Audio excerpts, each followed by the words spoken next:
As usual, just to recap last week's game with Kansas, it was a well-played game, really overall, to win against another ranked team. And again, Mark, who at KU has done a great job being 17-2 in their last 19 games.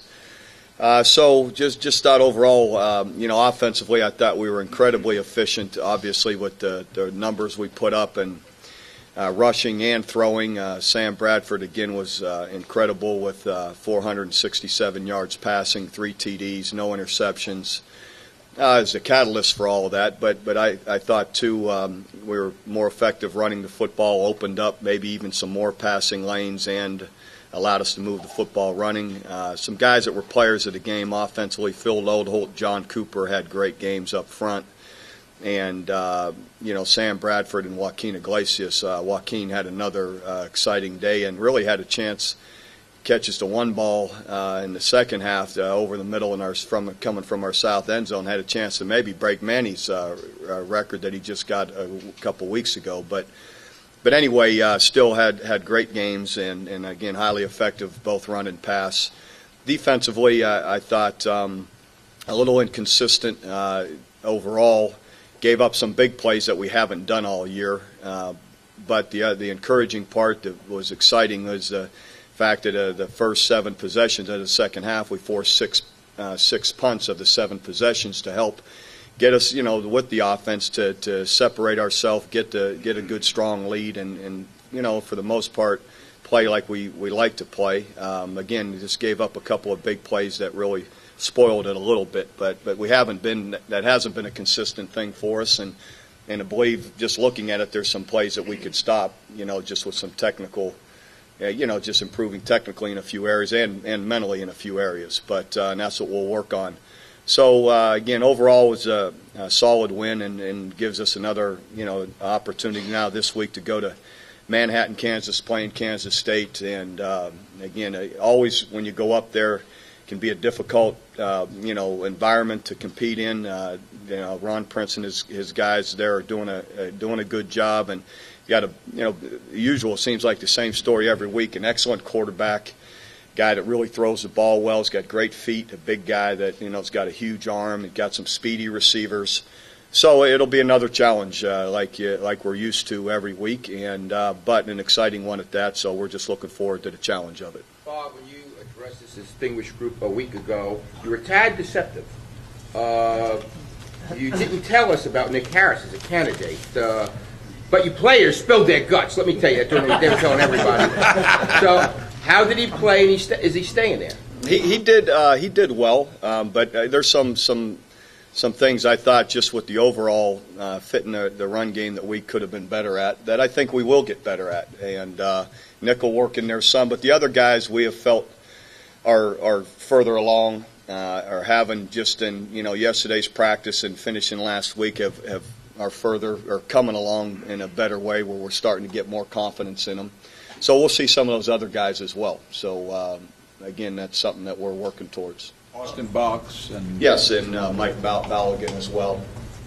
Bob, can you talk about your issues at linebacker? Because a lot of people expect you just to plug in another linebacker and wonder why that's. Yeah, it's not so easy. Again, if that were the case, heck, I'd throw one of our best players, Sam Bradford, just put him back there and see what he does. Just put a guy in there, doesn't work. That's something that it's probably I believe it's the most technical position on the field, even with quarterback, because of the quarterback before the snap knows within 2 reads where he's going. The linebacker doesn't know, is it going left, is it going right, is it going inside, is it going outside, is it a run, is it a pass, is it, where's my help, which safety supporting on this play, on this defense. And everyone says, well, keep it simple. Well, the offenses don't let you keep it simple.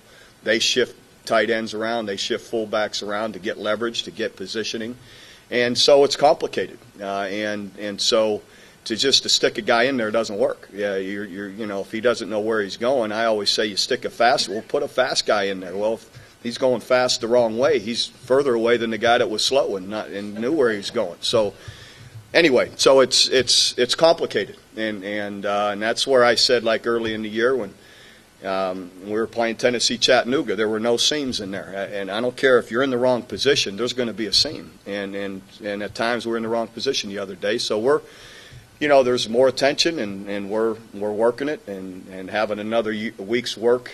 We expect to be better this week. Do you feel there were any mistakes made along the way in not having a guy ready like an Austin Box at middle linebacker? Well, in regard to how are we supposed to get him ready, you're allowed a certain number of practice days. You're allowed a certain number of time on the field. Some guys get it at different times. We just, again, guys don't walk in here ready to play. You're developing them, and we are developing them as fast as we can. But the same reason that, you go around the country, if everybody's playing their 2s and 3s, they're not going to be as good as the 1s. I don't care who they are, and it's on every program. It takes time. And again, it's not like the NFL where we get all day with them. We get a limited number of time, a limited number of snaps during practice to try and bring these guys along. And no one has more of an urgency to it than we do, but you can only do so much. Was Box playing will and probably didn't have as many snaps? Yeah, but again, here's a guy that's figuring it out at will, and you say, well, double train him. Well, that again, now you just confuse them even more. So anyway, there's a lot of issues to it, and we understand what they are. We've been doing this a long time, and again, there isn't anyone that has more of a sense of urgency about it than we do, and we're doing it the best we can. In 2004, you made a change late in the year with your field goal kicking. Is there any thought of a change? Not right now, but again, we'll just see how it goes. Bob, even though the numbers are crazy in college football offensively, aren't you statistically, or even statistically, just how you're playing defense, you're still playing at a very high level? Well, not to the level we're used to, so we expect more.